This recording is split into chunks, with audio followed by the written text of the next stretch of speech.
All right, Moon, are you ready? What'd you say? Are you ready? Dude, we were on a fucking tear. There is a problem last night. Not that kind of ready. Oh. This paradox splits smart people 50-50.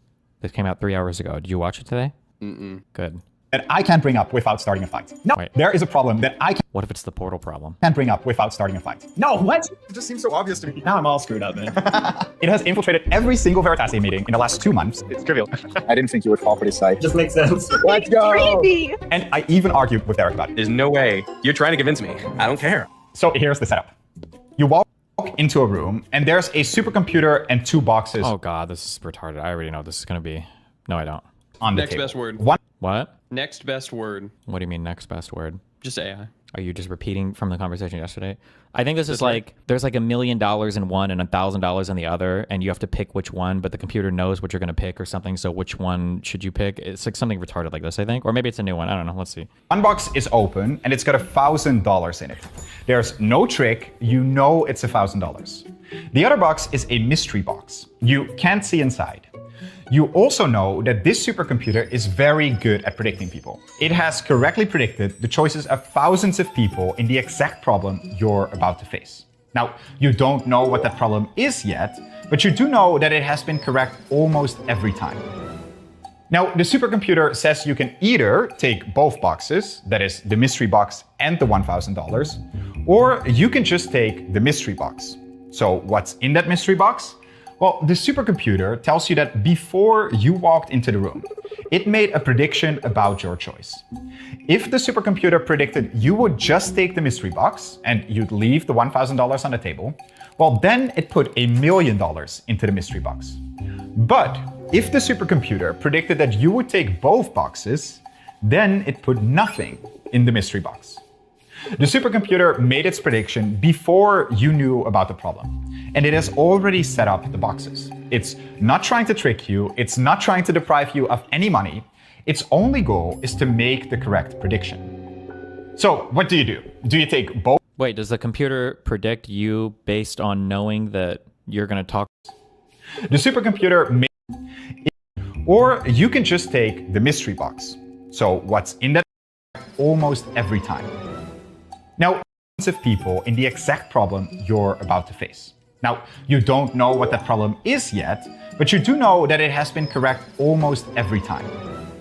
Now, the supercomputer says you can either take both boxes, that is, the mystery box and the $1,000, or you can just take the mystery box.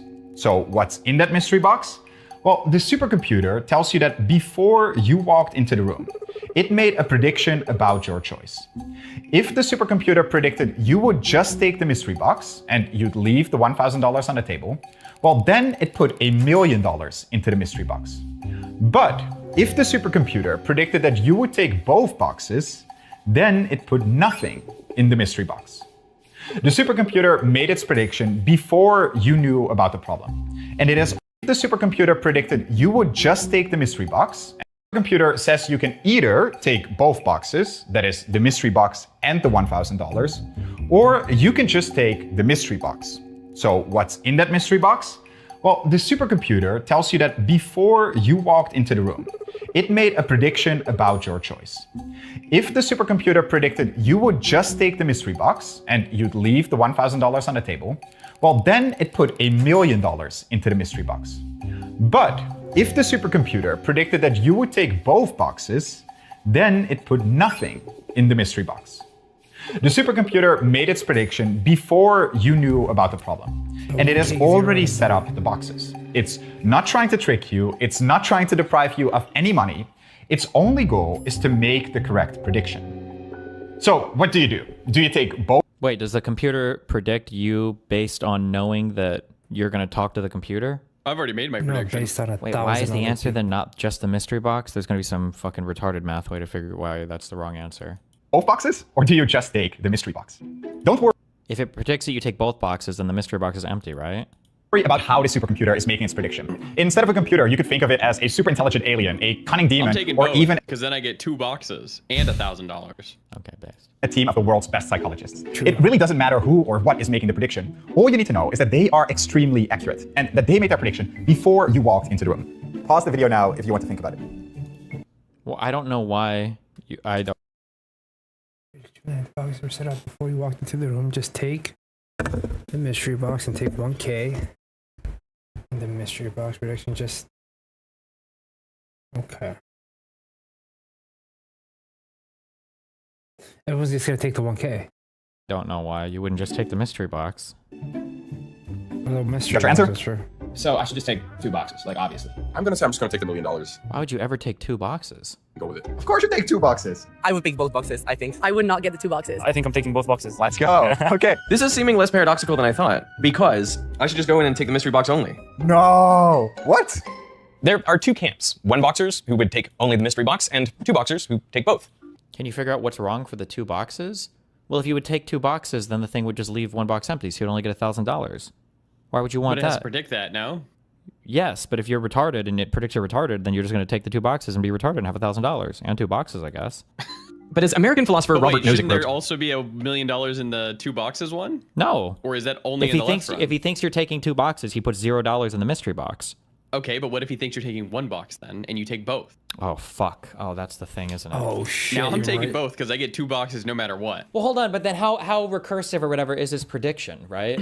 Like if he thinks you're taking 2 boxes, but he can predict with high accuracy, or if he thinks you're taking just the mystery box, but he knows that you're the kind of clever person who's like, oh, I would take well, I both, know because that you would at just this take point, 2 boxes because you the would chance to only win take that 1 million box, but bucks you on top of think 1,000. that I'll think that you're taking 1 box, therefore you'll take 2. Then he would just know you're taking 2. No, you should just take Yeah, 1 but what box. if you know that. Yeah, this is where this is like I the take Princess 2. Bride. No, you just take 1. It's 1. No, because almost if everyone, you it take is 2, perfectly you always clear- walk away with $1,000, no matter what. I don't want to walk away with $1,000. I want to walk away with $1 million. Sure, but if you take 2, you have a good odds of also walking away with $1 million and 1,000. No, he knows that you're going to take 2, and so he'll only give you 1,000. He's not going to know that. He does know that. He makes predictions with high Because it's accuracy. No, because it's retarded to take 2, just as you're saying. He would know that you think it's retarded Which is to take why 2. I'm doing it. But he would know Which is that why you're I'm that gonna kind of take person. it. No. But then he's going to know that you're the kind of No. person to take 1. Yes, and he'll put it in. Then he'll put the $1 million in. If he thinks you're going to take 1, he'll put $1 million in. No, because if you take the 1 and he knows it, then you get nothing. No. He's not trying to scam you. He's not trying to trick you. If he thinks Yes, you, he is. No. The problem is that if he thinks you'll take 1, just the mystery box. If he thinks you'll take the mystery box, just the mystery box, he'll put $1 million in it. Oh. Yeah, exactly. Well, I'm taking both. Yeah. Okay. and obvious what should be I done. need 2 boxes. The difficulty is that these people seem to divide almost evenly on the problem, with large numbers thinking that the opposite half is just being silly. This is known as Newcomb's paradox, named for its inventor, William Newcomb. The Guardian newspaper polled over 31,000 people about this problem in 2016. 53.5% were 1 boxers, and 46.5% were 2 boxers. See, it's right. Popular. Well, but the robot's going to know that. Stop. Now, if you find it hard to see why anyone would pick the opposite side, well, here are the arguments for each camp. Look, I'm a reasonable guy, and I like money, so I'm going to do whatever gets me the most money. So let's go weigh the outcomes of both of these decisions. First, I'm going to say that the probability that the computer predicted my decision correctly is going to be C. So the computer got it right. And because of that, the probability it got it wrong is going to be 1 minus C. So let's look at what happens if I try to 2-box. There is a C chance of me getting $1,000 and a 1 minus C chance of me getting $1,001,000. If I add these two together, I get a weighted sum, which is going to tell me how much I can expect to get if I try to 2-box. This is also known as expected utility, or the EU of 2-boxing. And I can just simplify this expression a tiny bit. So let's Do they call it EU in economics? We just call it EV in poker, but. So what happens if I try to 1-box now? There's a C chance of me getting $1 million, and there's a 1 minus C chance of me getting nothing. So we can cancel this out, simplify this to just $1 million times C. If I equate these two expressions, I'm going to get the C at which these two expected utilities are equal. And it turns out that the C at which this happens is 0.5005, or 50.05%, which means if the computer is better at predicting than what is basically random, then the expected utility of 1-boxing is going to be higher. Now I know that the computer is much better at predicting than that because it accurately predicted thousands of people before me, which means The issue is that if the computer is wrong and you only take 1, the way that the hypothetical is set up, the computer is basically right 100% of the time. So Correct. I'm sticking with my 1-box. Here's my $1 million. Take that, Casper. Thank you very much. Which I think it So I means should it go in doesn't and take the matter. mystery box and leave the... wait, what? Well, I think that just means it doesn't matter. The PC's going to be right Yes, which is why you should take 1 box. no matter what. Well, I take 2 because now I have 2 boxes. With $1,000. You have 1 box. With $1 million. With nothing. No, if you take 1 box, it's always he'll put $1 million in the box if he thinks you'll take 1 box. Well, I'm taking both boxes, man. the other, because I'm assuming that its prediction is pretty good. It's a supercomputer. Okay, so you're saying it's not paradoxical because the choice is obvious. I'm very surprised. Why? Because to me, the answer is also obvious. And to me, the answer is you take both boxes. So here's how I think about the problem in a way that actually makes sense. Oh my You know God. that the supercomputer has already set up the boxes. So whatever I decide to do now, it doesn't change whether there's 0 or $1 million in that mystery box. And that gives us 4 possible options. Wait, but he should be factoring in If the computer is so all-knowing, the computer should be factoring in what choice you're going to make based upon all the information available, including the fact that the computer's already loaded one of the boxes. It should already be taking that in. That I've written down here. Computer's gonna If there know is I want 2 boxes $0 when I mystery get box, in there, so it's gonna then I could pay me out. $1 box and get $0, or I could 2 box and get $1,000. But there could also be $1 million in the mystery box, and in that case, I would get $1 million if I 1 box, or I would get $1 million and $1,000 if I 2 box. So I'm always better off by picking both boxes. This is known as strategic dominance, where I always pick the dominant strategy, which in this case is to 2 box. So give me those boxes. The 2-boxer argument makes a lot of sense to me. Once you What? Wait, hold on. Could 2 box and get $1,000. But there could also be $1 million in the mystery box. And in that case, I would get $1 million if I 1 box, or I would get $1 million and $1,000 if I 2 box. So I'm always better off by picking both boxes. Assuming your probability is pretty equal retarded. on all of these. He's not weighing the probability of any of these outcomes. He's just assuming it's all equal. 50-50. This is known as strategic dominance, where I always pick the dominant strategy, which in this case is to 2 box. So give me those boxes. The 2-boxer argument makes a That guy, that's retarded. a liberal arts major right there. We'll agree. He's a liberal Yeah. arts guy, 100%. lot of sense to me. Once you explain it, I'm like, okay, yeah, I can see why exactly you're right. But I can also see that just having those thoughts in your brain are what might allow the computer to give you nothing. I think I'm grateful True! that I just don't have those thoughts. It's so funny because I was totally expecting you to go 2 box. No way, man. It seems like there are 2 perfectly reasonable approaches that give 2 completely different answers. And that's because your choice actually reveals something fundamental about how you make decisions. There is no probability that is. Why is Builders are tier 5? Do you think that's going to protect you from the retarded shit you type in my goddamn chat? He got gifted this morning, yeah. Oh my god. There's no probability the decision is already predicted by the computer, so why not take both? If you're the kind of person to think that, he's going to put $0 in the second box. The computer should be able to predict your decision with almost 100% accuracy. It comes down to these 2 statements. First, as far as you know, basically everyone who has taken 1 box has walked away a millionaire, and everyone who has taken 2 has walked away poor. Second, the supercomputer made its prediction before you even knew about the problem. The boxes are already set up, so your decision now can't change if the million is in there or not. Both of these statements are true, but there's a hidden assumption in each that divides people. We pick both, and the computer picks both. You just get the $1,000. I think I would just pick the mystery box. Just the mystery box, probably. Yeah. I might Thank you, women. Rule the world. There it is. be taking the mystery box. Just the mystery box? Yeah, might be. Okay, why? I don't know. I guess the supercomputer is right, no? Here's the hidden assumption for us 1-boxers. My expected utility calculations are based on probabilities that are used. You literally have no impact on the outcome of the hypothetical. The computer is making a prediction based on the state of your brain and everything, right? The computer knows you 100%. No, And why are it's you trying saying to no? give you the $1 million if you What- take 1 box. Yes. Then the only way that it makes sense is to take 1 box. Exactly, yes. For people who Unless you want say another the answer box. is no, the computer can't know you at all, then you should just always take 2 boxes. But it's not even a difficult problem at that point. So that means it doesn't matter what you choose.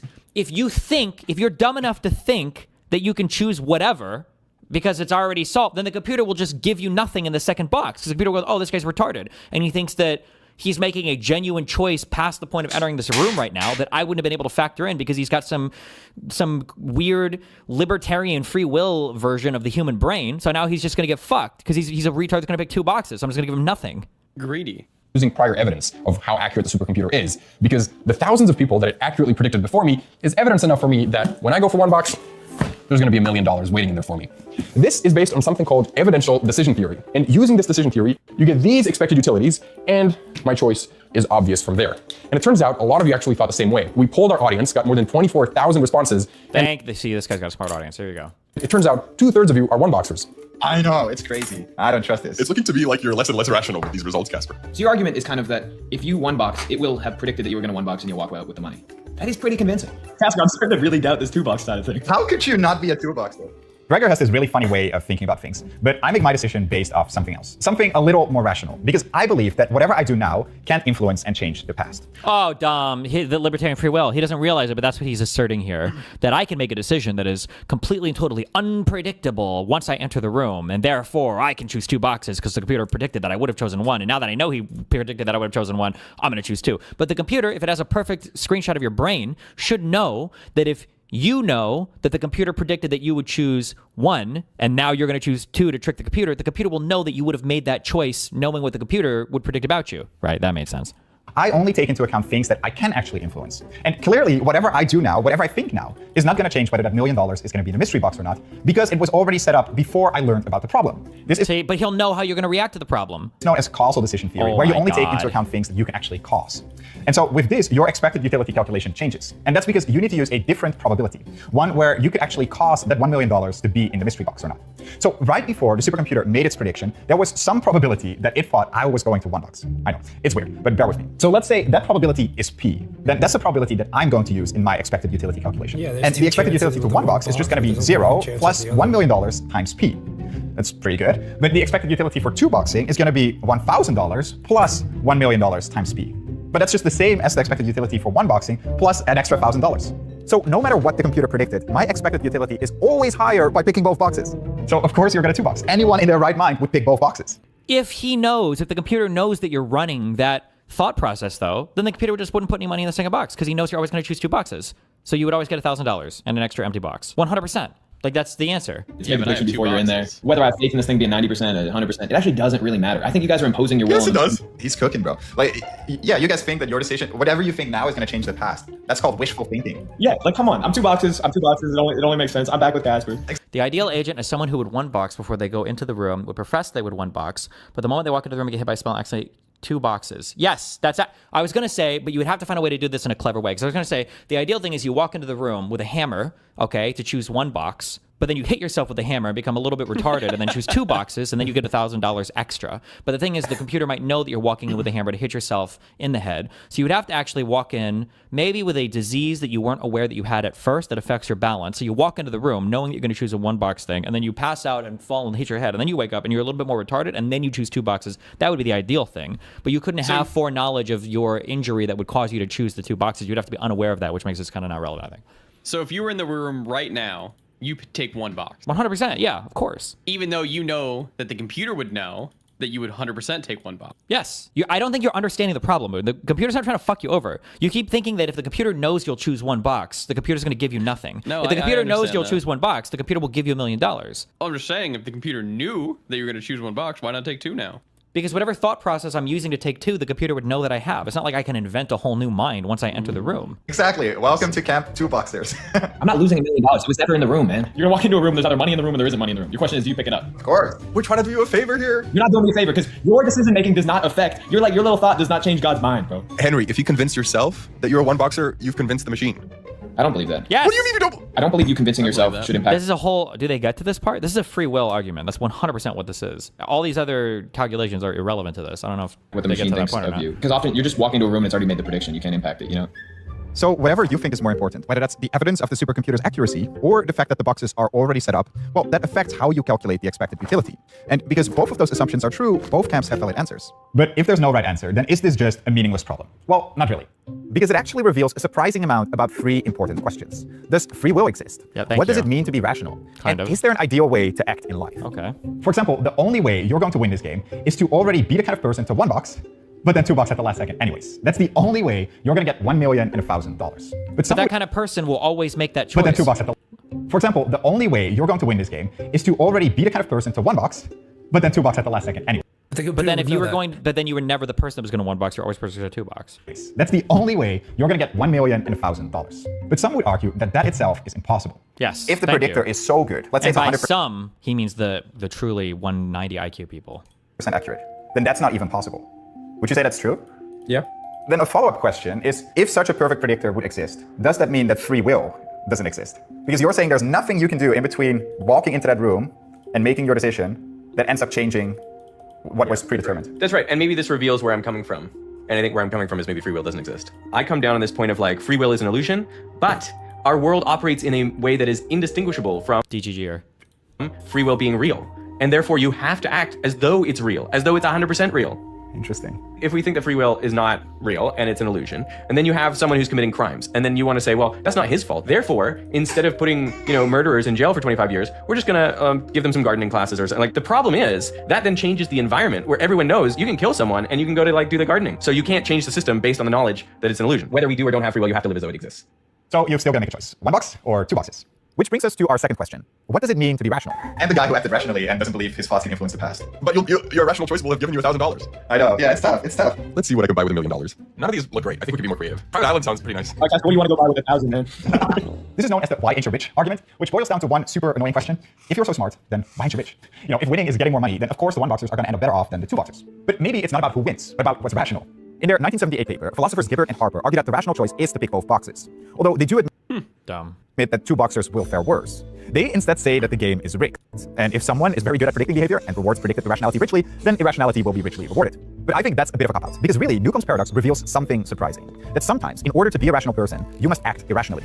There's one question of what's a rational person. There's another question of what's a rational act. Most of the time, rational people do rational acts. Sometimes they just don't. And I think this is analogous to the situation in the prisoner's dilemma. In the prisoner's dilemma, you and another player compete for money by either cooperating or defecting. If you both cooperate, then you get 3 coins each. But if you defect and your opponent cooperates, then you get 5 coins and they get nothing. And if you both defect, you get 1 coin each. So no matter what your opponent does, you are always better off by defecting. This is where we're at right now, by the way, in politics. No, this one. No, this one. Blue, Democrat, 0. Red, Republican, 5.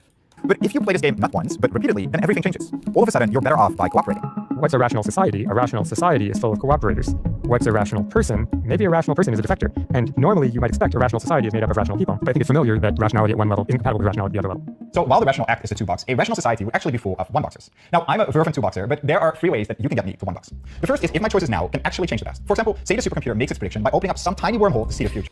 He keeps saying if my choices now can change the past, but the reality is it's just free. This whole thing is a free will question because he's assuming that the computer couldn't perfectly predict every thought that he would have because he believes in some kind of libertarian free will, some kind of notion like that. But if you don't believe in that, then you have to do 1 box. But if you believe in this like libertarian free will thing, then you're genuinely thinking, well, the only way he can know my thoughts right now is to go back in time, assuming that there is no unbroken chain of causality between every thought you have. Sure. Well, in that case, if I choose 1 box now, that actually costs us $1 million to be placed in there in the past. So I 1 box. Second, if there are multiple traps, because now with every game, each of my choices builds up a reputation. So if I 1 box, then I'll be predicted as the kind of person to 1 box, and so I get the $1 million either in this round or a later one. And third is if I can pre-commit. If I can talk to the computer to make my case before it makes its prediction, then I will 100% 1 box, because staying true to my word is important to me, and the supercomputer would know that. I'll put my word on it. I'll take the 1 box. Yeah, 100% 1 box. Yeah. But there are some realistic scenarios where staying true to a worse option could have deadly consequences. On the 29th of August... Okay, wait, okay. So I'm the truly rational being then.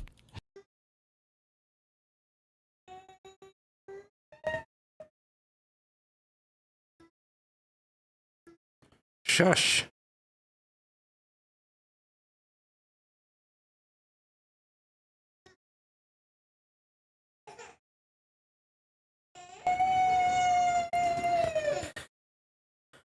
A woot.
Father, I ask that you guide this man who is the vessel of your will. Show him the light of your wisdom and the peace of your love. Amen.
O Father, guide and protect us, your humble children, as we labor in the vineyards, and make us strong to resist those who would steal Zion from us.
I have seen many strange plants in the valley. Plants that seem to hunger for human flesh. Where they come from, I do not know.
When Salt Upon Wounds took New Canaan, he ordered the White Legs to salt the earth so nothing could grow again. What kind of monster could do that?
Daniel says that most people outside the valley do not keep to the Father's ways.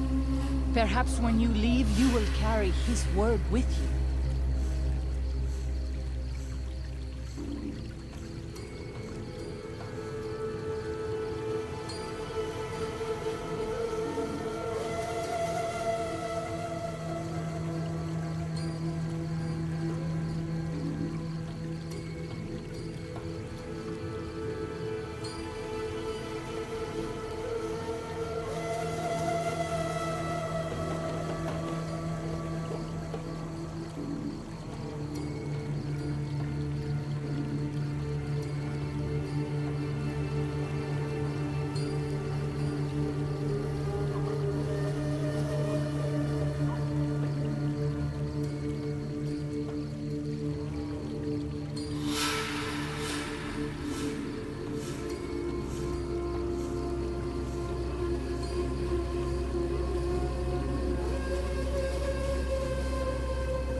I've seen many strange plants in the valley. Plants that seem to hunger for human flesh. Where they come from, I do not know.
Sorry guys, dealing with it. I'll be right back. Give me one.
I'm gonna have to cut out that fucking first part.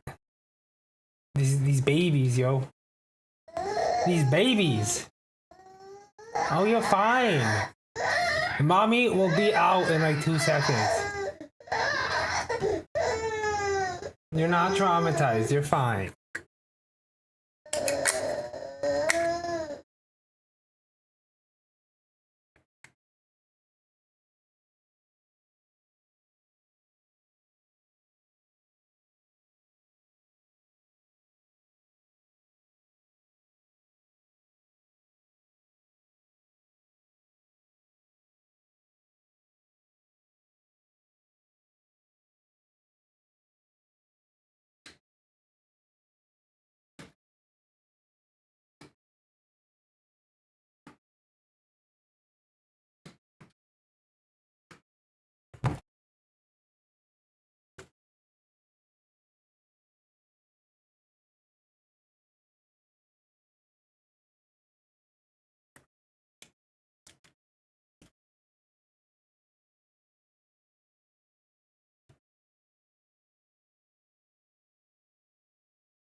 They didn't even get very far in the car. How far? So they said that when I talked to the officers, they were like, they found it up in like, I think they said like, it was either northwest or northeast. So it's up in one of the corners, right? But they towed it off of Gowan Road. So right here, so if we're right here, this is Gowan Road. So they either found it up on like this area or this area. No, it's northwest. So like northwest of us, because that's technically where they found it. Gowan is northwest of us. So I don't know if they. I was like, I don't know if they. I doubt they're gonna move it from the corner to Gowan and then tow it from Gowan. No, that's why I'm like, that's not where they towed it from. I just looked up West Gowan Road. How far does that go until? It goes all the way on both sides. So it goes all the way over here and it goes all the way over here. So they found it in one of the corners. So they either found it over here. Yeah, that's like not even 20 minutes away. Yeah. It seems like somebody. I don't know why they had to wreck the fucking car. That's where I'm at. It's like, why'd you have to wreck the car? Why couldn't you just abandon The the way car? it sounds, if all the tires are popped, they weren't driving on a regular street, right? That's what I was thinking. I think they said.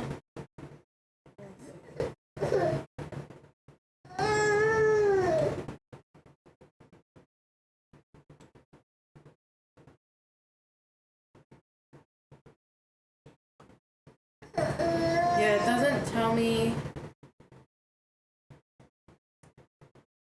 exactly where they got it from. Can you not pinch my nipple? It's weird.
Such a crazy baby. Such a crazy baby. So crazy. Can you get your hand off my boob? Thank you. Gonna get beat up? He's been doing this thing recently. He just comes over, and I don't know why. When he's sitting in my lap or anything like this, he just comes over, pinch, pinch, pinch. I'm like, what are you doing? Get off. Does he want titty? But like, if I would try to put his mouth there, he wouldn't know what to fucking do. Do you think he lost that because he was out of the titty for a while in the Billy Rubin blanket? I think so, yeah.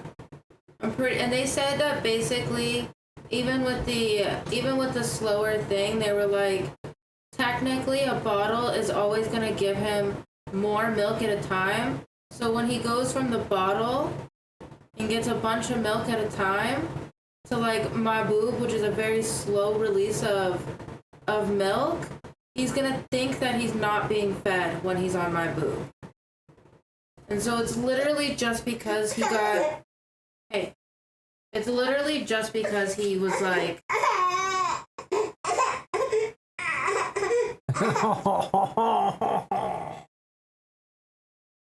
do you think you're gonna grab? Why can you reach so far? How the fuck was that there? That was up here.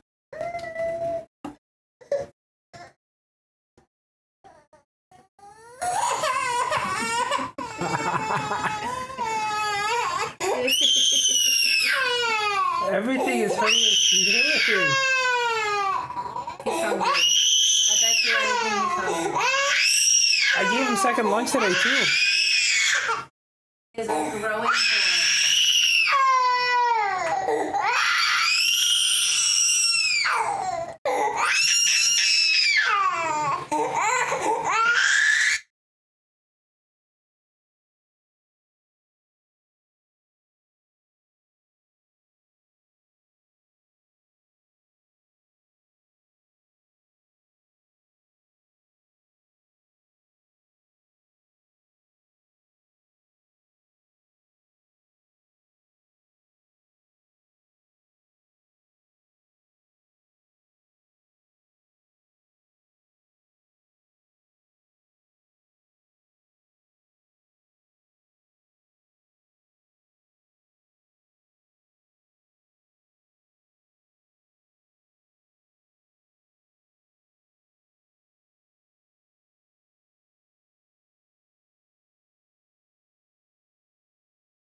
Father, I ask that you guide this man who is the vessel of your will.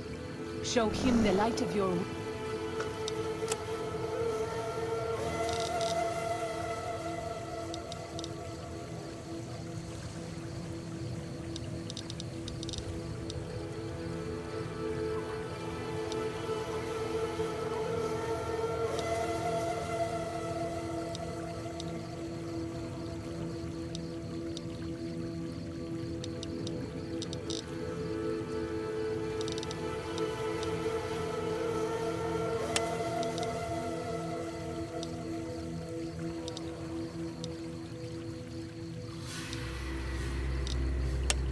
wisdom and the peace of your love. Amen.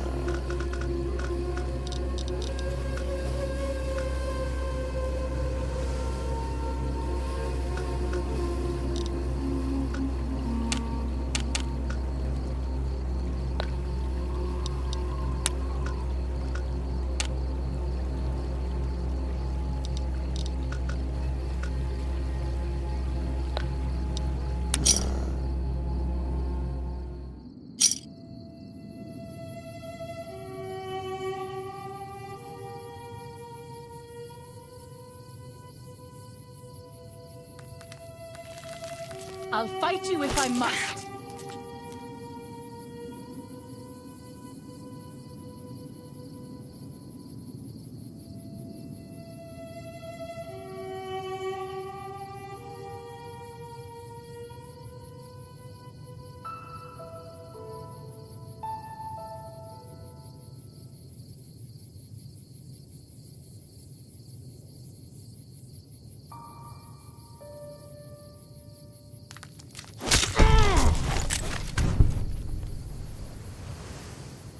You leave me no choice.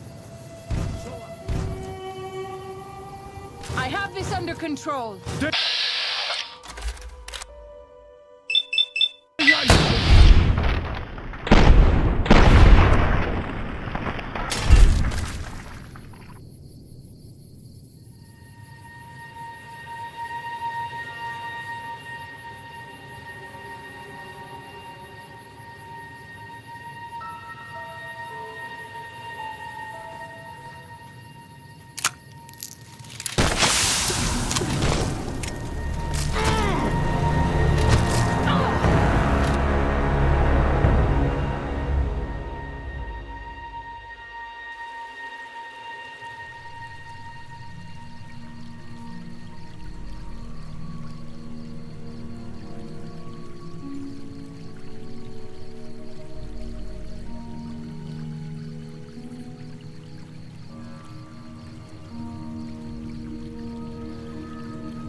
I'll fight you if I must.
He got fired. So as soon as the video came out, so the videos came out like Friday afternoon, right? Yeah. And by Friday night, like somewhere near the end of like, basically the video came out and Cassie found it. Cassie sent it to her bosses immediately, sent it to Karen, Karen sent it to her bosses, and by the time they even watched that video, it was only a 15-minute video. By the time they watched the video, they called up the store, they said, send Paul home, he's on suspension again. And then by Saturday morning, he was fired. And their reasoning was, is they needed some sort of technically like tangible proof that he done something. And they're like, even though the video is not tangible, full-on proof, like it's not actual proof of anything, it's the media of it and having it out there is enough to fire.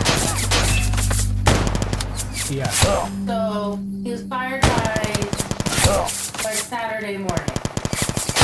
He's out of the picture now. But Abe is the manager that these two guys are going to be. I'm going to put it on. It's like you said, it's only 15 minutes. And, Abe's the one that's talking the majority of the time. And that's the one that,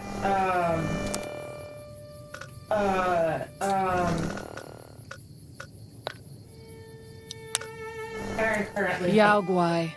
Even our strongest hunters could not hope to kill so many.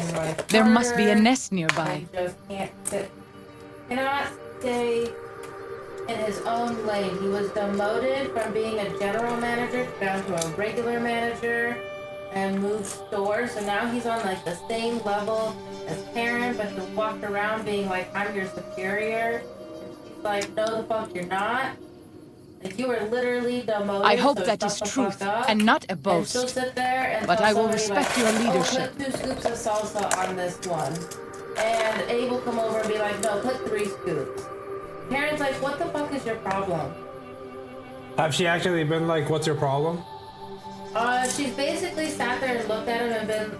Basically, she looked at Abe after he told her, the employee, to put 3 scoops after Karen had just told him to put 2 scoops. She looks at Abe and then she looks back at the employee and goes, I don't care what he just told you. I told you to put 2 scoops. So you are going to put 2 scoops of salsa on that.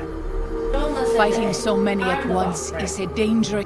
This many so close together suggests a nest nearby. If we find it and destroy it, we might have better luck. Essentially just, I step. They were having like a yelling match over a taco. Aaron like literally called her boss today, was like, I will quit because of him. If you do not tell him to stay in his fucking He's nosy as fuck. He's got to get into everyone's business. If you're like, if Karen's like, if somebody comes up and complains, oh, I didn't get my taco in my bag, right? Karen will be like, oh, let me see your bag, right? And try to check for the taco because sometimes Daniel it's on the says bottom that of the most bag. people outside the valley do not right? take to the Father's So Karen will ways. be like, bring me your bag Perhaps and when let you me just leave, check you to make will sure, his word. right? But Abe will come over here and be like, here's your taco, and hand them a new taco. Karen's sitting here like, Okay, what the see, fuck? something like that, I'm kind of more on Abe's side. Like, But Karen is big on like, she's like, I'll give them a taco, it doesn't fucking matter, but let me at least check their bag first. Like, let me do some due diligence. Like, don't just get into it. But it's everything. Like, that's just one example of stuff he does. Right? Like, imagine that was everything you did. Somebody just coming and micromanaging you, and you're like, oh no, I would fucking hate that shit. But I'm more direct, you know that. that's why I said she fought with him. She argued with him today. They spent like six minutes arguing about a drive-through taco. Like, this fucking bullshit. On top of everything else, she's been going through the comments. So they've been getting Facebook comments and stuff too. People have been talking about boycotting their store because of the call. Just since the video came out. What? Did the store fucking molest those kids? No. No, but employees have been going on into the comments and saying that there's another child predator at the store, and then a manager came on from another store and was like, oh, there was a predator from this store, and it took them forever to fire him, and like just all these accusations against a bunch of managers, and everyone's Is that true? saying. So the one at the other store, the manager at the other store, basically, he got accused of being inappropriate with one of the teenagers who were like 16, 17 years old, right? He got accused of it. So immediately when the accusation came in, what's her face? Erin, who is like the, she's above the general manager. So they call her the area coach, right? She immediately put him on, what do you call it, suspension during investigation. And then she went and she spent like 3 days going through like weeks worth of camera footage to see if he was inappropriate. Talked to a ton of the employees, but like went to like a Starbucks and would have the employees come to the Starbucks so that they didn't feel intimidated at the store. And she spent like 3-4 days not only interviewing a ton of people, but going through weeks worth of footage. And then after she did all of that, she fired him because she had the proof that they needed to fire him. Because corporate won't just let them fire people. You have to have some sort of tangible proof. You can't just have one accusation, right? Yeah. So after talking to a bunch of employees, going through the cameras, she was like, we gotta fire him. So they fired him. But this other manager is looking at it like, oh, you took like 3 or 4 days to fire him. You took forever to fire him. He ordered the white legs to No, sow we the were earth doing so the nothing investigation, could but harm I don't think you understand. So does she think a bunch more employees are gonna get fired for shit talking? So that's the thing. So, and then there's other people going in there saying that Abe is a child predator because he's like 25 years old and his girlfriend is like newly 18 or something. Right, they're already married. Like newly 18. And how old is he? He's like 25 or something. Yeah, what's the deal? So they're saying that they've been together for like 4 years Right, now. they're protected by Romeo and Juliet laws. So apparently there's no Romeo and Juliet. Karen was looking this up today because I was saying that there's like rules like that, like Romeo and Juliet laws. Apparently there's no Romeo and Juliet laws in Michigan. They're married, so she can't testify against them. Right. But they're saying because they got together before she was 18, they're calling him a child predator. But I don't think anything's gonna happen to Abe, but now they're saying that. I mean, it's not okay. I mean, obviously, it's not like ideal, but it's also not that. Oh my God, look at that. I know, they've been doing that all day. Ahsoka just loves it. It's like a baby. Baby. You think she remembers her as her baby? I'm feeling like she does. Like, I feel like they know. Mama.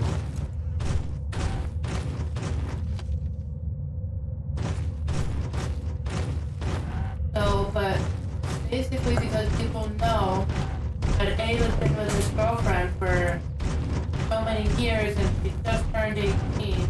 And she like just had her baby. So she probably got pregnant when she was like 17 years old. But they're calling him a child predator and saying that the managers consistently hire child predators and protect them. And so now you got all these accusations against the managers, and the managers are like, this is out of control. Like, I don't know what to do. And now they're saying that Maya is dating this, and Maya's like 21 years old. She's dating this like 45-year-old at the store, but she's not. Who cares? And like, that's two adults, right? Yeah. And it's just a whole big mess because they're sitting here and they're like, okay, some of these people we can deduce who they are because they say they're employees, and then we look at their username and we can deduce who they are. Yeah. Right? So they talked to a few of them and been like, stop commenting. Right? Just stop interacting with all of this. You're just making everything worse. And we're already having it where they're threatening to come to the store. They have put Paul's full name on like Facebook, like That's some illegal. Facebook groups. Listen, they put his home address on. They his do Facebook understand group. that this goes crazily into stalking and slander laws, right? I don't know because like these are like people Like from Taco town. Bell is a company.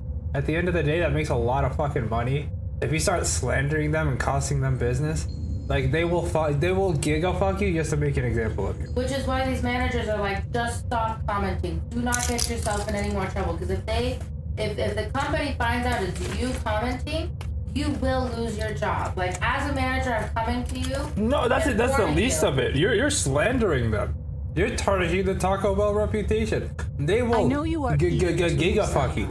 And now there's one person that went on. I haven't found the comments yet, but apparently they went on. They were talking about. They were putting managers' full names and saying these are the people who are protecting pedophiles and all this stuff. And somebody went on Facebook, like in one of the Grand Ledge groups in Michigan, went on Facebook and put Paul's home address in there and said this is the pedophile from Taco Bell, and like it's getting bad, and they're like not only just boycotting it, but they're gonna have like there are people talking about like basically like not attacking, but like going with like almost like pitchforks to the Taco Bell because they found out at first that he was still working there, and they were gonna be like, we need to take this Taco Bell down. So they're like, no, it's getting to a point that it's like, it's dangerous. Stop fucking commenting. But now they have somebody. Their username is like, they used one of the manager's names in the username, but then signed it off like with like, oh, this is Jay signing off. But they're like, we don't know who the fuck this is. The profile was made today. It made its post today, but we don't know who this is. And they put managers' full names. They put some higher up full names in there. They're like, oh, like what the fuck do we do? We don't know who this is. If I must.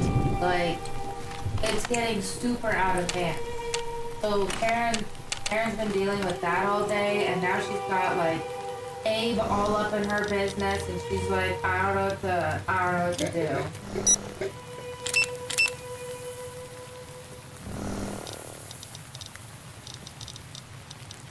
There's a whole fucking thing part of the video. Hold on. Get this.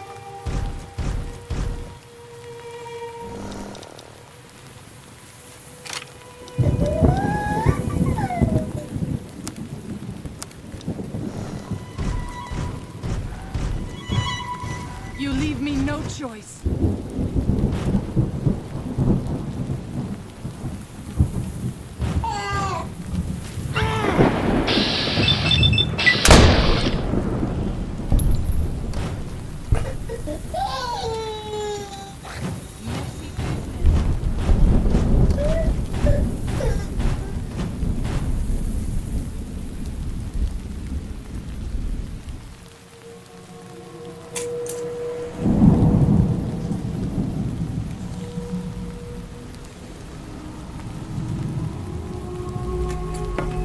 It's got 351,000. Alright, close it up for 3 days.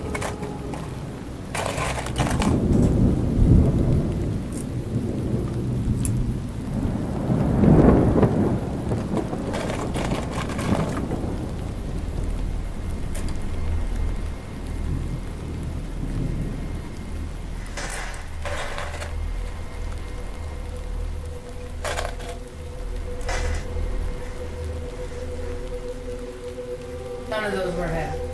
Don't worry.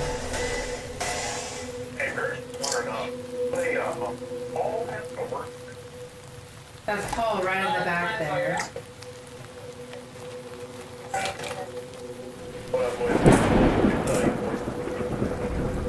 I hate all of these guys. I don't even know.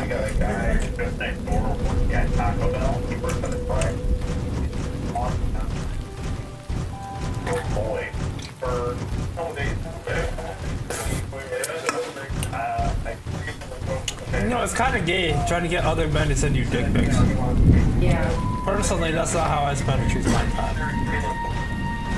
As soon as I tell him I'm years old, he said, that's okay. I'm 21. I'm only 6 years apart. So it's not this big. So I know he's 22 today. He doesn't have a car. It says that he's legally blind. So he's taking his driver's license.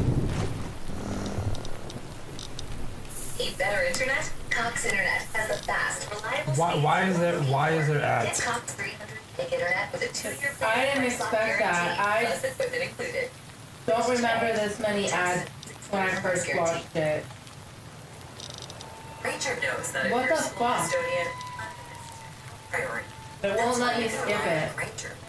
Normally lets me skip it. From disinfectants to floor scrubbers. Ranger. Once, get it done.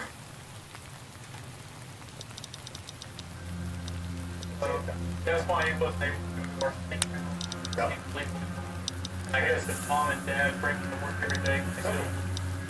We might have to get calls. We might have to see what they think about their son. He may be legally blind, but it's the okay. Yes, and then take care of it. Yeah. Not much. No, picture. Yeah, let's show a picture. Yeah, that's weird, bro. That's fucking weird. Why are you trying to show people pictures of people's dicks? Yeah. I put out a couple pictures. Well, this is my personal favorite right here.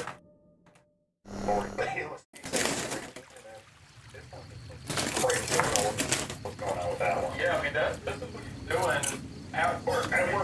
Except for the picture with him in his underwear is of him in the bedroom.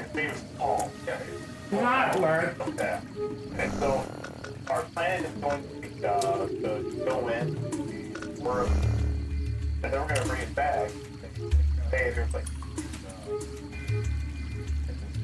bag here. Look at everything, all of them. And I printed out a picture of the seat, and we're going to put it in his bag. Surprise. Yeah. I was, friends and family. Homicide. Yeah. So, yeah.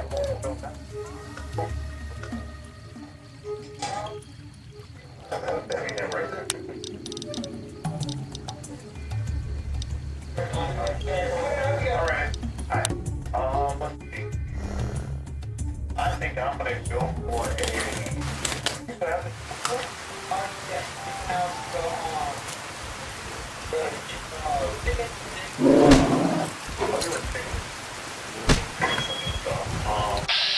Make that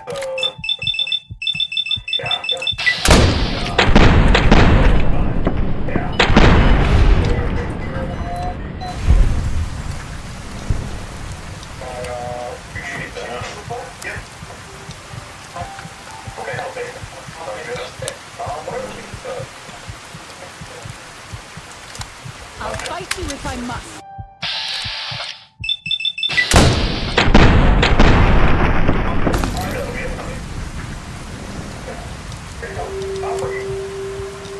I'm pretty messed up.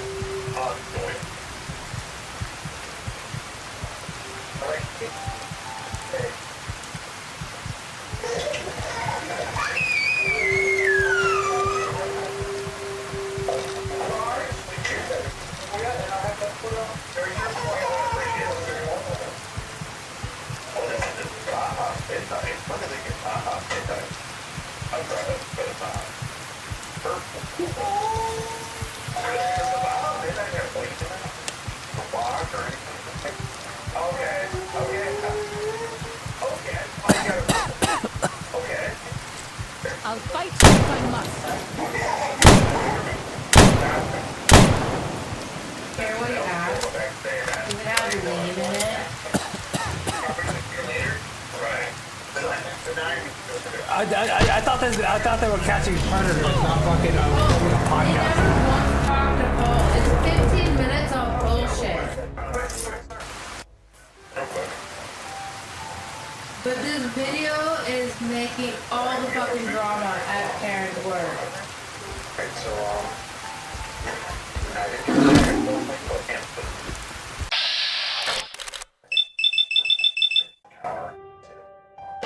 You just jerked it off for like 15. Listen, if someone was actually getting molested, would you have lunch before? No, I think the way they went about this is so wrong.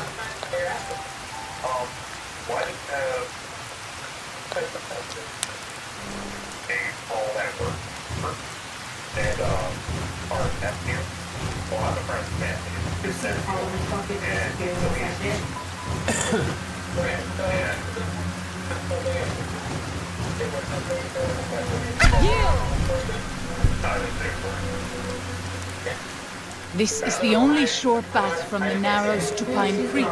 They will be cut to ribbons by these. This is Abe. This is the dude that Karen's been fighting. You know what? That makes a lot of sense.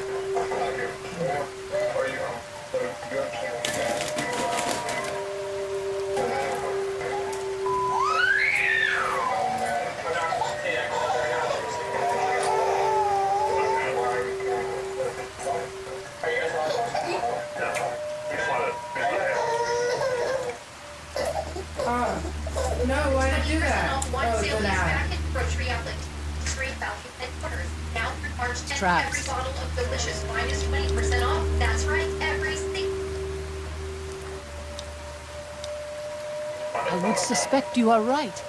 Perhaps we should try to find them before they lay more traps.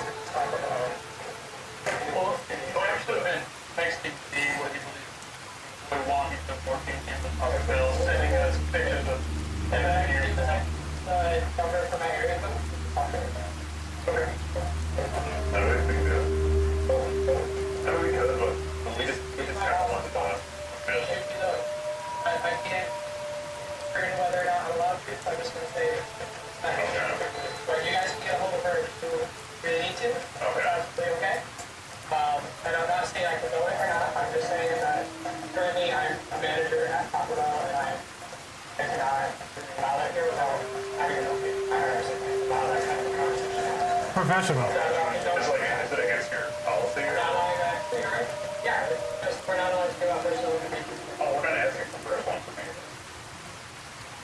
We just wanted to have a word about the conversation.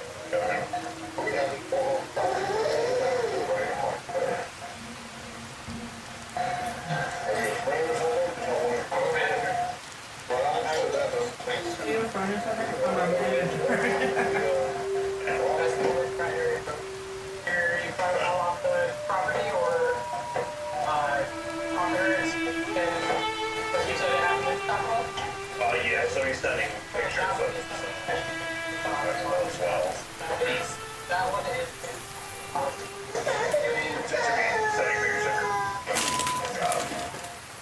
things like that. Things like that, okay. Because that's something that we have. Okay. Do you think we could talk? Why are they talking to him like he's the one sending the pictures? Dude, I hate these fucking people. They piss me off. So the way they do this whole thing. We just figured we'd rather talk it out with Tim rather than, get law enforcement involved. Disarm the This was his our uncle, advanced family scout friend, they would have gotten the law enforcement involved immediately. should be able to deal with them. As you say.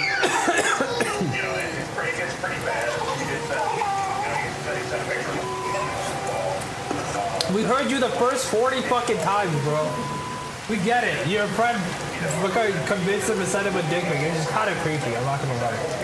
On the front. Can you imagine sitting down and being like, "Hey, I'm a 15-year-old girl. Can I see your pee-pee?"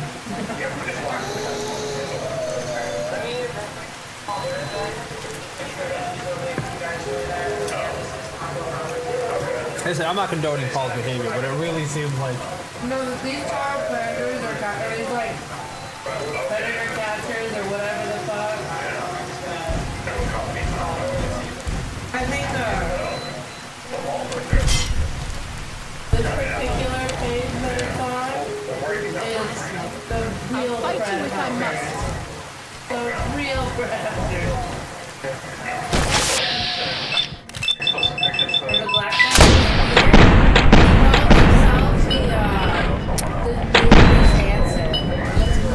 He's not Chris Hansen.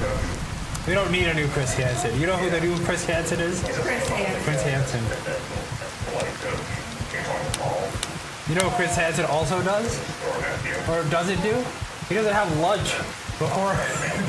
This is Maya, the general manager. So she runs this entire store. He's probably That's exactly what she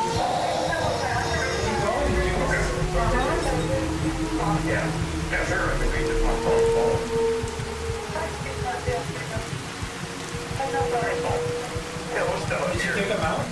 She's taking them out of the store and being like, can we talk about this outside?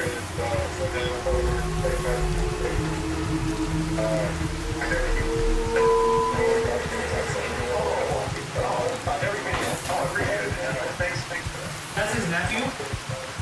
No, that's somebody pretending to be his dad. Or pretending to be, So the nephew's fake. He's a fake persona of the 5-year-old 15-year-old, yeah. Okay, so why is he calling him his nephew still? So they're pretending like this is real. So it's super confusing because I had to sit there for a while because I was like, what parents' co-workers were telling her essentially was, oh, they have like 3 different cases against Paul where he said it to other people, and one of these people was his nephew. But it wasn't his nephew, it was a creepy fucking dude.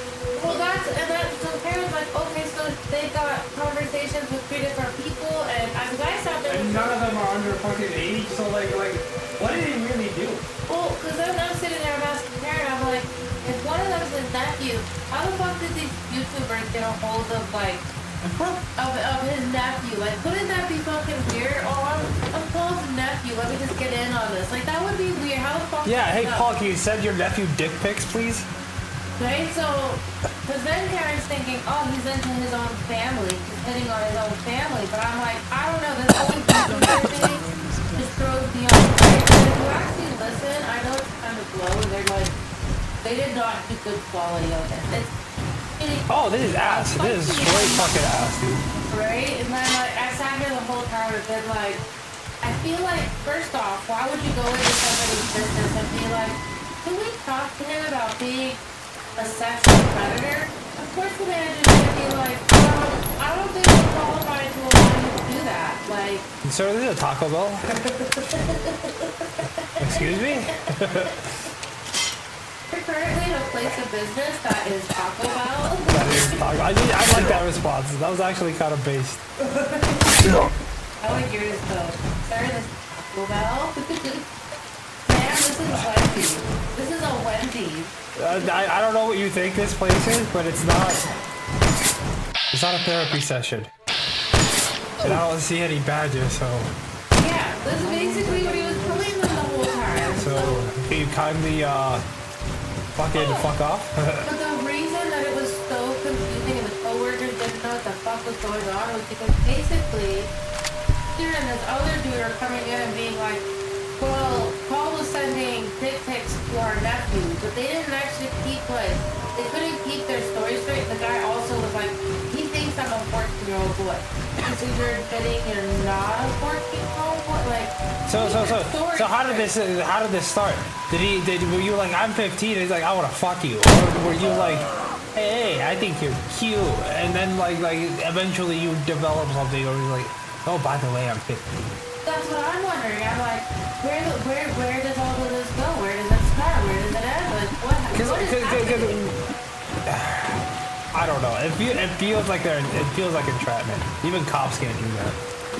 Like the whole thing is just weird. So they go out here, they talk to the Zion, and Zion's like, I need to take you, like, is it a close talk? That's security.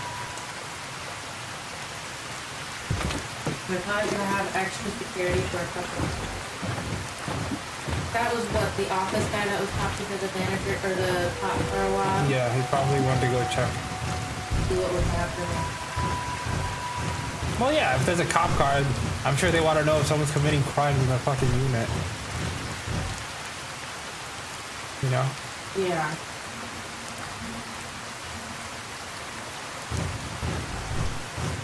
So, it doesn't get any better from here, but this is, I was like, I'm gonna finish it because it's got like a couple minutes left. But like, literally, they came at this the whole way. Oh, you know Paul worked here? Why are you asking if Paul worked here? Why didn't they just wait to ambush him as soon as he got off work? That's what I'm thinking. Why'd you go in? That would have been equally as embarrassing, and you're not on their property. Yeah. Yeah. Because they want to be cool guys, like, hey, let me order a taco, and by the way, your fucking coworker fucks kids. Let's all point and laugh at him on camera. I mean, the whole thing is weird, and I don't understand what they were going to, like, get from this. And then I'm looking. Technically, Taco Bell is private property, so if no one gave them permission to film. Well, so eventually she basically said they already asked not to be on camera, and they're still doing the camera thing. They still got technically the camera on her, right? Yeah. If she was standing in the window, they have the camera on her, and they're getting everything she's Those saying. tents down So there. technically, if I That was is a by, white I'd leg be war pissed camp. because, like, Do you they white still leg have war? me on camera after I asked you specifically to not be on camera, right? Like, I get you guys are doing a fucking video, but I've asked not to be on camera, and now I'm all over this fucking video. I personally do that. But she basically sits there and tells them, like, after she talks to her boss, because she was like, I didn't talk to my boss. I don't want to be a part of this. Let me talk to my boss and see what my boss says. Comes back out, and she's like, yeah, my boss says you guys need to leave. Nobody is talking to anybody. Paul does not want to talk to you guys. And they're like, well, you know we're going to talk. He was like, okay. Yeah, he was like, go ahead. Call him, you'll order yourself a nice trespassing on top of that. Call the cops. We'll talk to the cops. You guys aren't talking to anybody. They're like, you're asking us to leave. He's like, yeah. Yeah. The first 3 times I said please leave, I can't believe you don't understand. So it basically, like, I'm gonna finish it, but that's how it basically concludes. And then they're like, okay, we're gonna talk to the cops now, but then they don't give you any more information. Okay, so you had your 20-year-old pretend to be like a 15-year-old boy, got a dick pic then. What else are you, like, you didn't give the viewers any, not that I want to see the dick pic, but like, at least with Chris Hansen, he sits there and he shows some of the text messages, like he tweets out a bunch of the stuff, but he proves, like, the people were clearly trying to be sexual. Cut to like, you. this is just, oh, well, we have a dick pic. Then I will look forward to our next speaking. We have a picture of his dick. They walked into a Taco Bell and we're like, so we have a picture of your coworker's dick?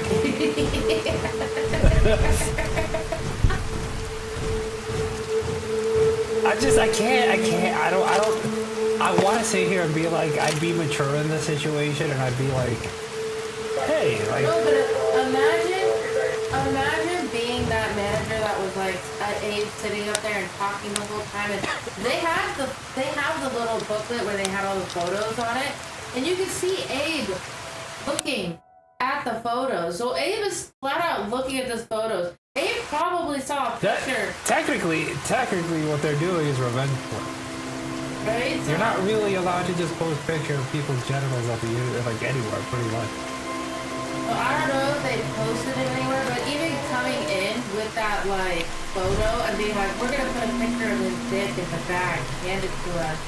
I don't think that like you can't just be doing that at Taco Bell.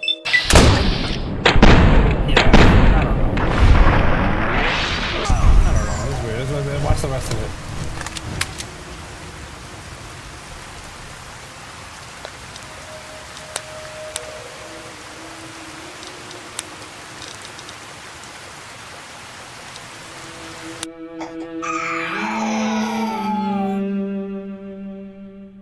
Not starting.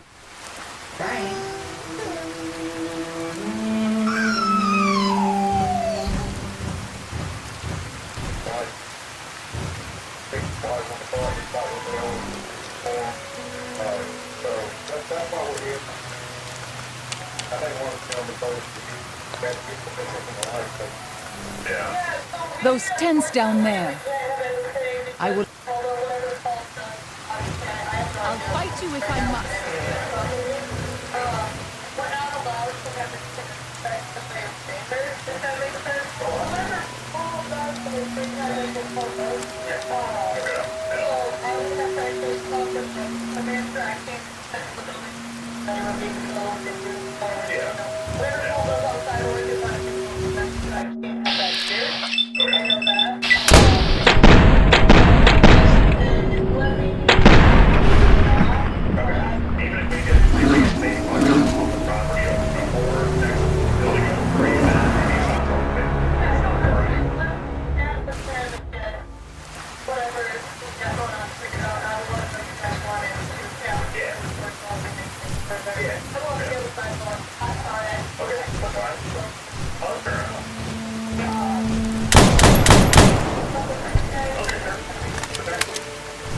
You leave me no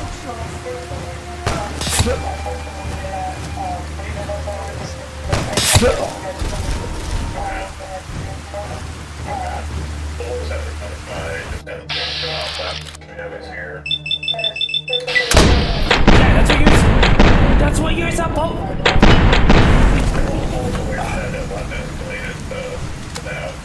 Why don't you? If he's actually touching kids, why don't you want it escalated?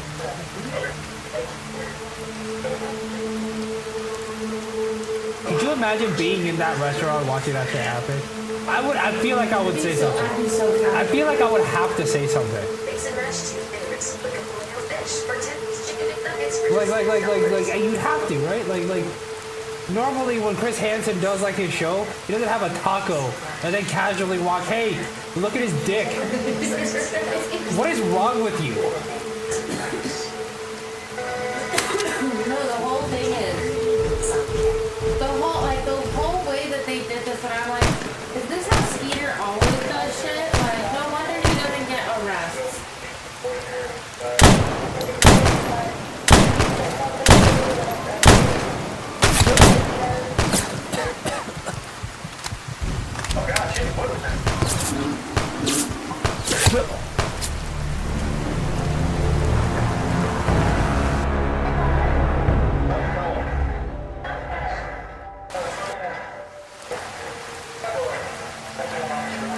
You think they're all so fucking cool, dude. I swear to God.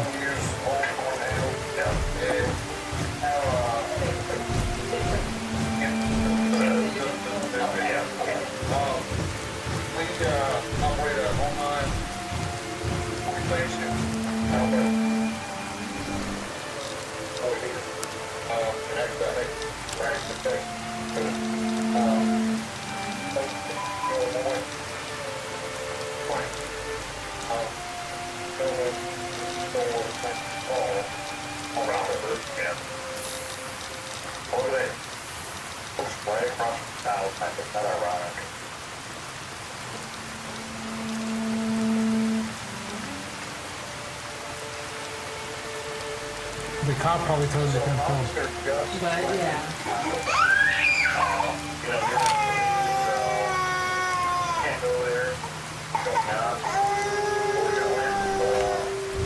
Just so you know, by the time the cops got there, Paul had already been picked up.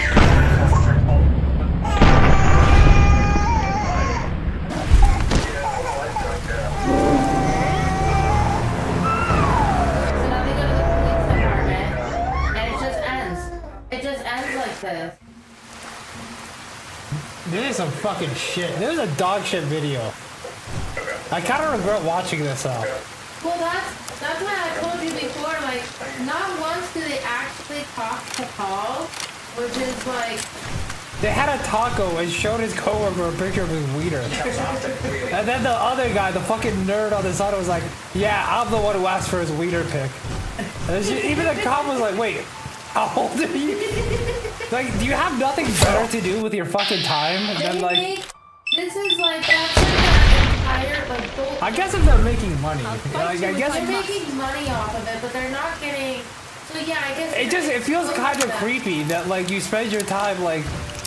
Hey, I'm a child. You wanna show me? I mean, I get that you want to get child predators off, but you want to expose them, but like, call the cops. Why wouldn't you do it in a way that gets the child predator arrested? Even like, officers have commented because everybody's like, why don't they have arrests? Like I told you, Skeeter, the black dude, I looked up his records the last I could check, and like. Couple years ago, it was like out of the 100 of exposing and like all of that stuff, he'd only had like 5 or 6 arrests, and I think he's only had like his entire time, so like the last 5 or 6 years that he's done it, he's had less than 10 convictions on all of the people that he's gone quote unquote exposed. You've had less than 10 convictions. Like, and the cops have come out and been like, because he doesn't do it correctly. You can't, as an adult, pretend to be a 14-year-old boy and then think that we're going to arrest this person. We get that they think you're 14 years old. Those tents down there. Technically, they didn't commit a crime because you are an adult. We might also use their superstition against them. Like, you White as a leg private citizen cannot conduct. Yes. Sting If their operation. war totems were to... That's not how this works. I will follow your... And then he's like, well, and then every single video, he does not call the cops until after he confronted the pedophile or whatever. Some of them it looks like he actually gets to sit there and talk with them. Like, I think I saw one that was like 40 minutes long where he actually comes out and like, they actually sit there and like argue or something. I don't fucking know, but like, why are you... I don't know how much money he's making, but make this his full-time career. I mean, he's getting 300k views on videos and shit. It's gotta be lucrative. I know Birdie and Aztec like to watch these. They used to watch a guy, and literally they only watched him not because like he was good at it, but he would just physically assault people. And Didn't he get arrested? He got arrested, yeah.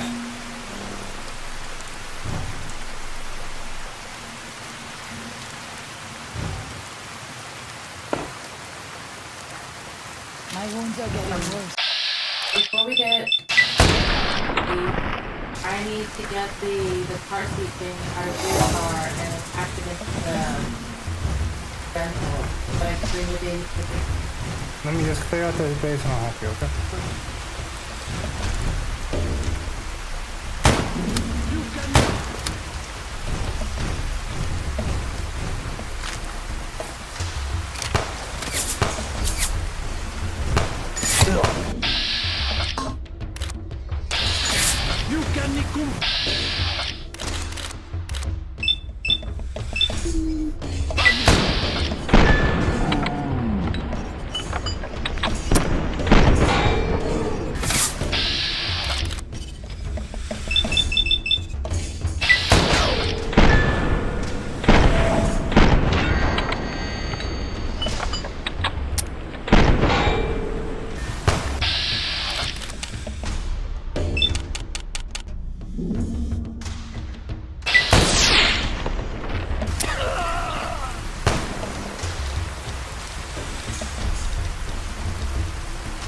What happened?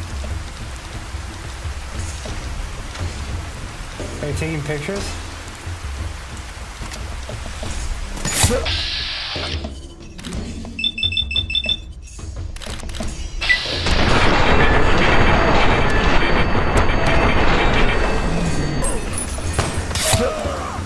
Oh my god, I said that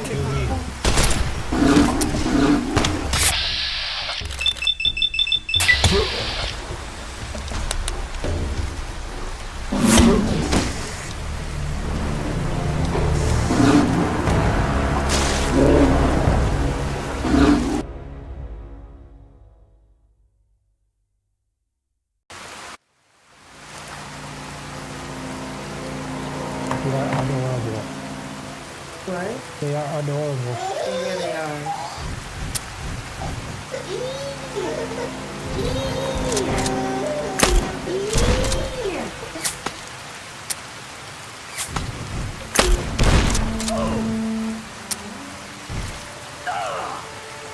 I just have a couple more chips.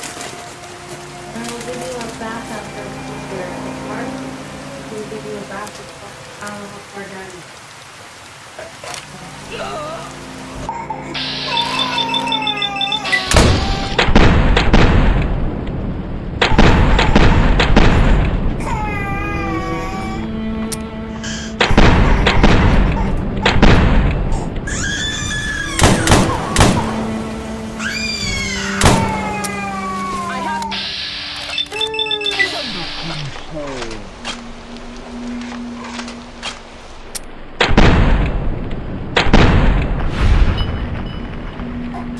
Messy business. I am glad it's over.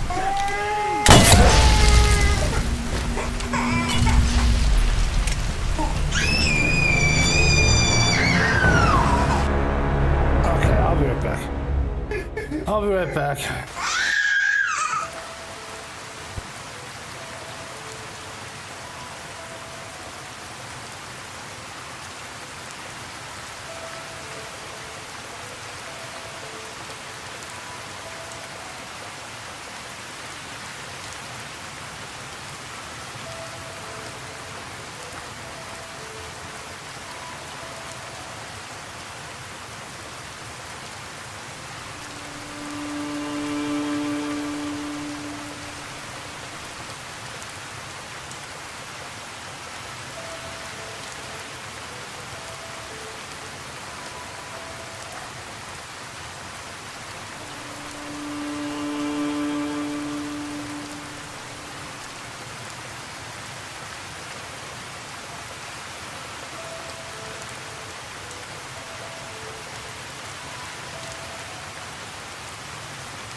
Will you relax?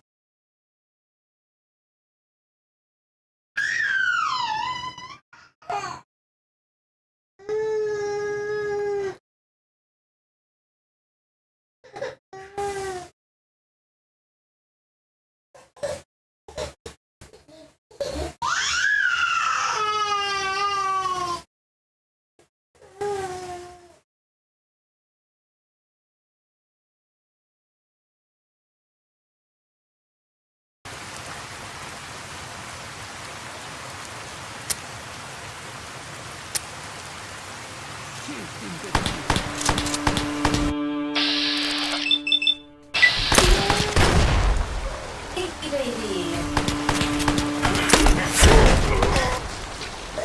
This one is mine. You leave me no choice. I won't judge you. Can you look at me?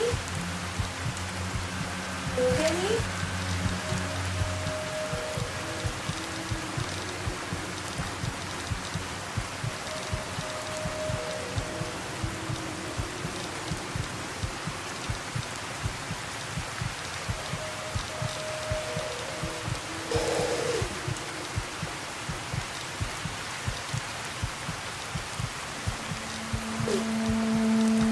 Yeah, I knew that. Don't think of it.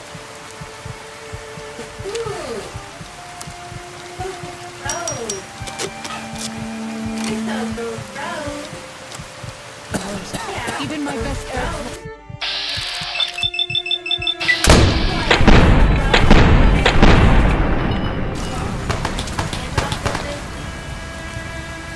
You can do a hand up. Why are you touching your pee-pee? Does that feel funny? Does that feel funny?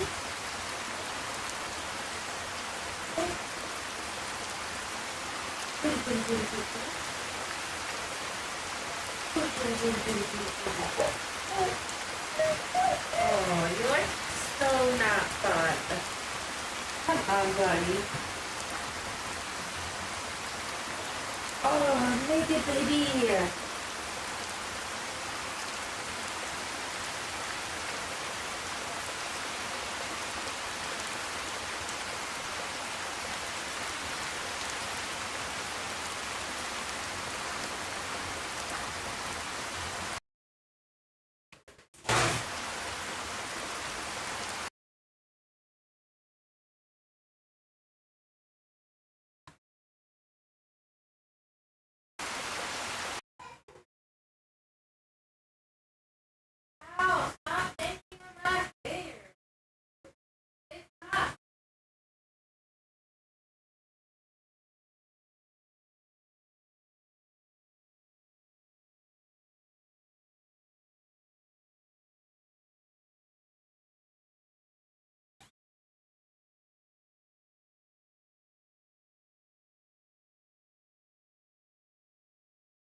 I'll fight you if I must.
What did he do? A pain in the booty. He is a booty. Look at this baby. His wiener's out.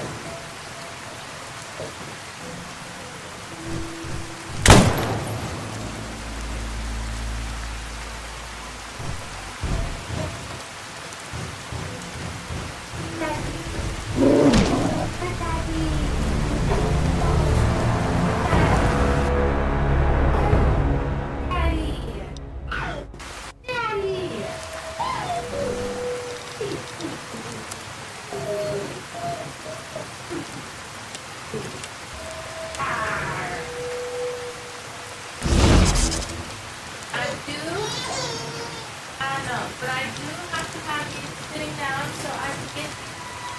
Hey! Hey! I don't care! Throw a bit all you want! Stop!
Those tents down there.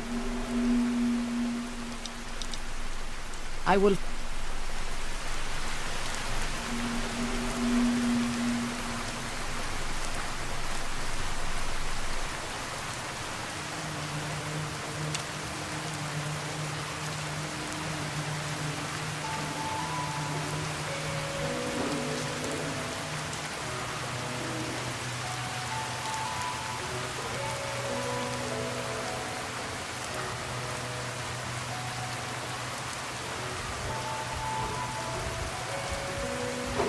You leave me no choice.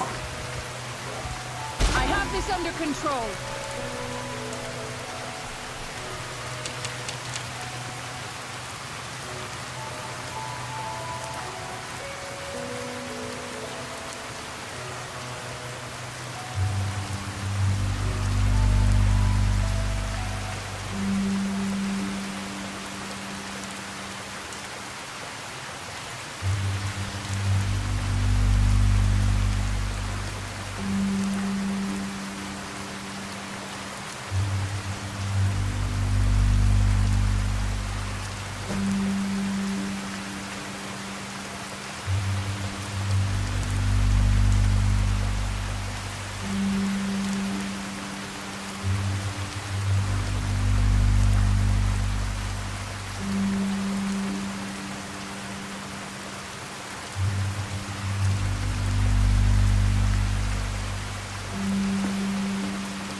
Fight!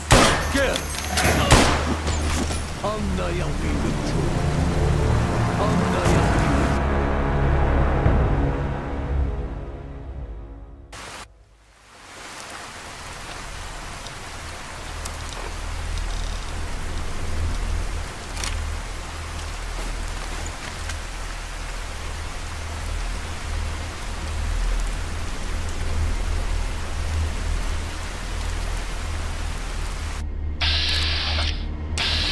I'll fight you if I must. You can nikumpa me.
There are you.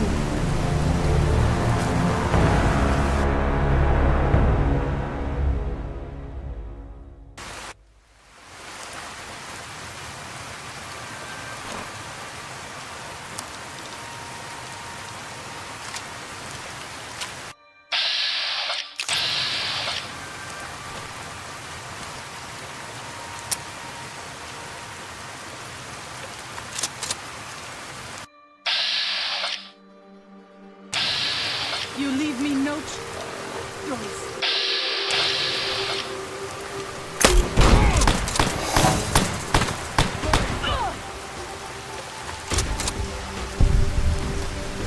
Here they are.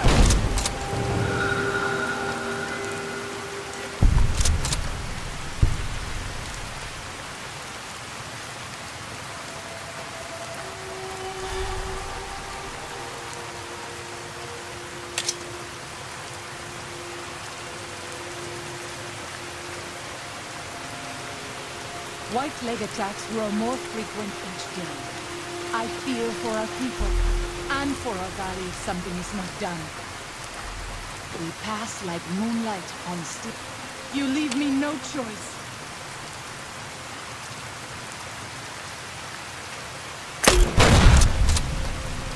On New Year's Eve.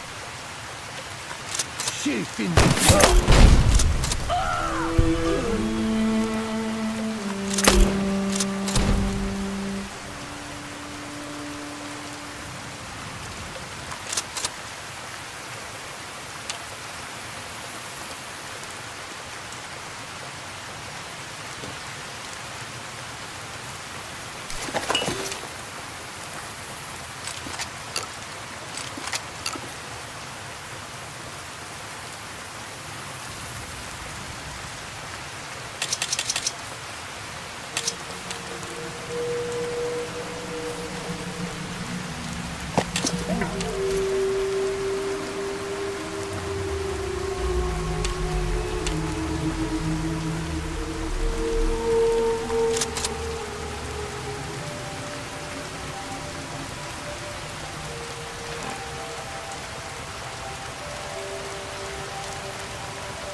Given those two choices, yes.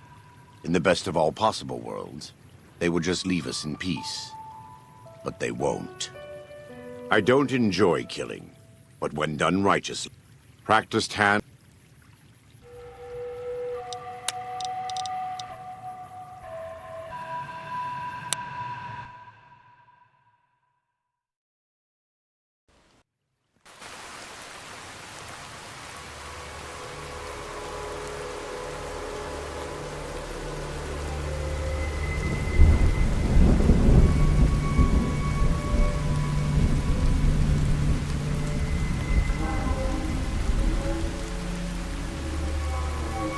I wish you could have met my family. You would like them, I think.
Given those two choices, yes.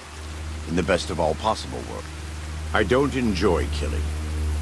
Practiced hands make for short work. And the good Lord knows there's much to be done here. Holy beast.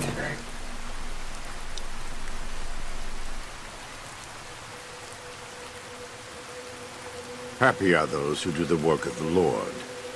Zion belongs to God and the people of God. It is a natural temple and monument to his glory. When our Lord entered the temple and found it polluted by money changers and beasts, did he ask them to leave? Did he cry? Did he simply walk away? No. He drove them out. It is one thing to forgive a slap across my...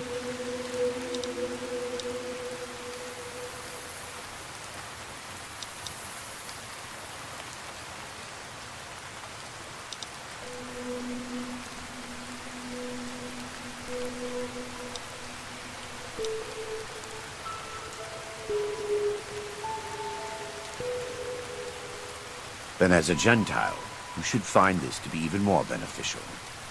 If the sorrows stay in Zion, you will always have a... If the sorrows leave Zion, so too do the new Canaanites. What's more, you may not be concerned of no one. Welcome back.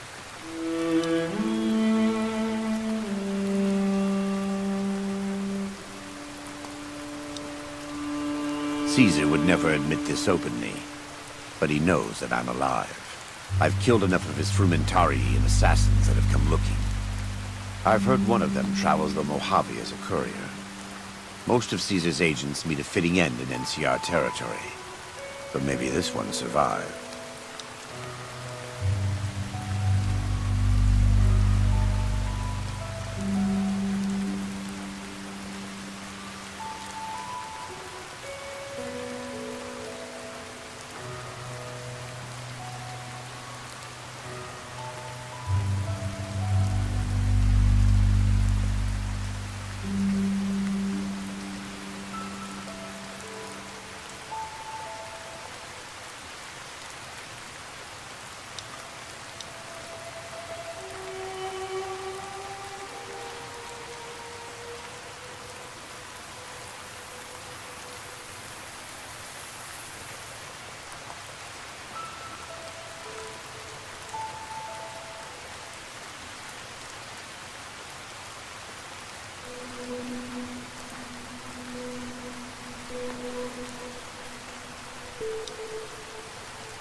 He's a butcher.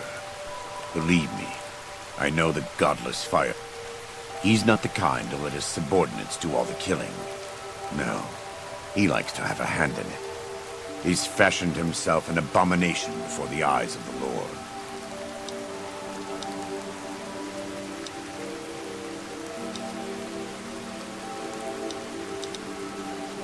We do, though the what? All forms of currency are recognized.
Let me have a look.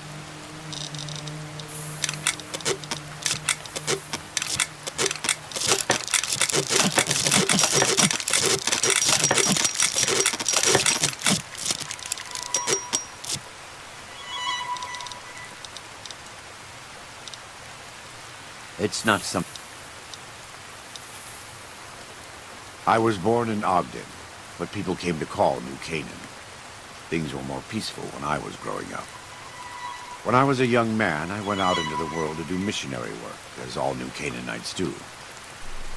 I traveled along the Long 15 and followed 89 south into Arizona.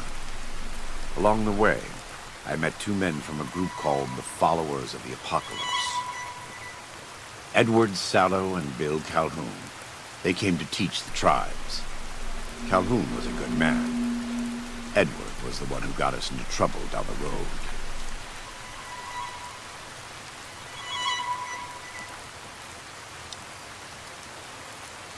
No, not then. Back then he was just Edward. Smart man. Young, but we all were. We thought we could hike into the Grand Canyon and talk to Blackfoots. We did. And the Blackfoots were friendly enough at first. But eventually, I've thought back to that day so many times. I must have mistranslated. Something must have been mixed up, because the Blackfoots decided we weren't going to leave. The rest is history, assuming Edward hasn't changed it.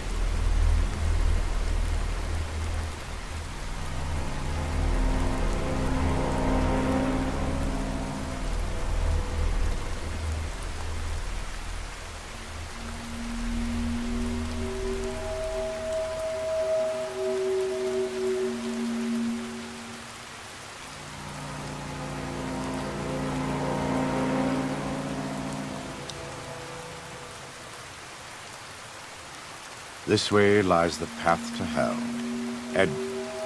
Caesar needed me to translate. Translation became giving orders. Giving orders became leading in battle. Leading in battle became training, punishing, terrorizing. A series of small mistakes before a great fall. And I stayed in that darkness until after Hoover Dam.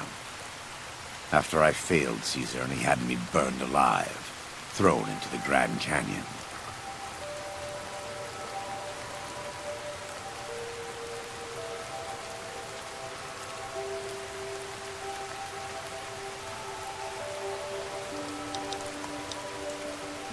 I survived because the fire inside burned brighter than the fire around me. I fell down to that dark chasm. The flame burned on and on. The next morning, I woke up and crawled out of the northern edge of the Grand Canyon, that cursed place. It took me 3 months to reach New Canaan. It was as though the prodigal son had returned. They welcomed me like I had never left, never done anything to shame them. The fire that had kept me alive was love. Their love. God's love. I will never be able to repay the debt I owe to them, but I must try.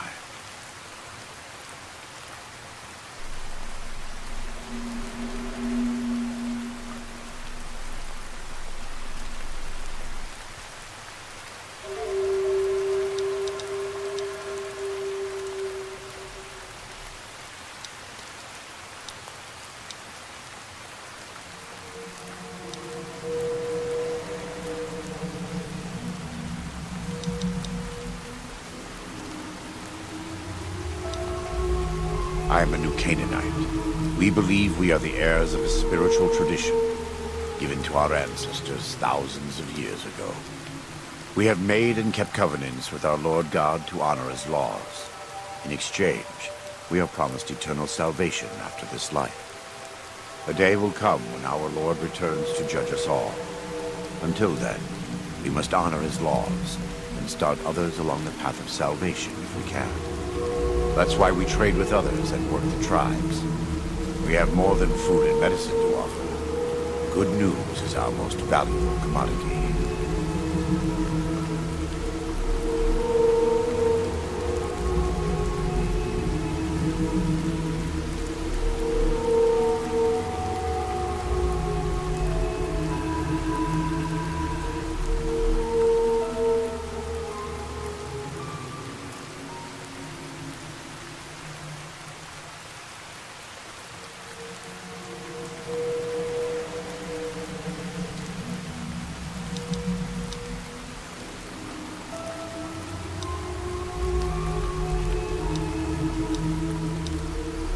In a world filled with misery and uncertainty, it is a great comfort to know that, in the end, there is light in the darkness.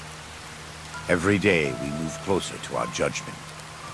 We must do our best to walk in the footsteps of our Lord and teach others how to do the same. For many of us, the road is a difficult one, but the path is always there for us to follow, no matter how many times we may fall.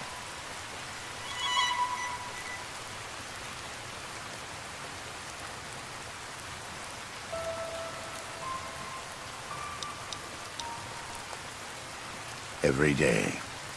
Some days are harder than others.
I thought he might.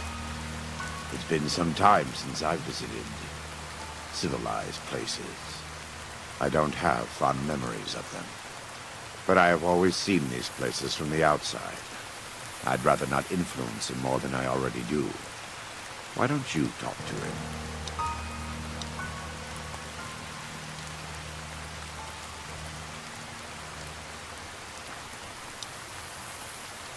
Follows Chalk needs more guidance in his life, just not from me. I wouldn't say that. I am the... Daniel is a spiritual leader.